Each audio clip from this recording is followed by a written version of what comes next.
Selamat pagi dan salam sejahtera bagi kita semua. Perkenalkan, nama saya Siti Fatmawati. Di sini saya akan membahas tentang bagaimana politik ekonomi Islam berperan penting dalam mengembangkan ekonomi berbasis syariah di Indonesia. Ada 3 poin penting. Yang pertama adalah konsep politik ekonomi Islam. Menggabungkan nilai-nilai Islam dalam kebijakan ekonomi negara. Negara bertugas menjamin keadilan, mengatur distribusi kekayaan, dan mencegah eksploitasi ekonomi. Semua kebijakan harus berlandaskan syariah, misalnya anti riba, keadilan sosial, zakat, wakaf, dan lainnya. Yang kedua adalah peran di masa reformasi. Setelah reformasi, muncul kebebasan politik yang memungkinkan ekonomi Islam berkembang.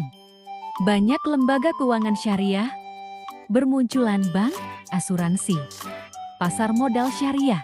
Pemerintah mengesahkan beberapa undang-undang penting terkait ekonomi Islam. Ada dukungan dari partai Islam dan tokoh politik Muslim. Dan yang terakhir adalah tantangan dan peluang. Tantangannya adalah kurangnya pemahaman tentang ekonomi Islam, minimnya sumber daya manusia profesional, lemahnya regulasi, dan adanya anggapan bahwa ekonomi Islam mempolitisasi agama. Dan mempunyai peluang, yaitu mayoritas penduduk Indonesia adalah Muslim, literasi keuangan syariah meningkat, dan teknologi digital bisa memperluas ekonomi Islam, misalnya lewat fintech syariah dan digital zakat.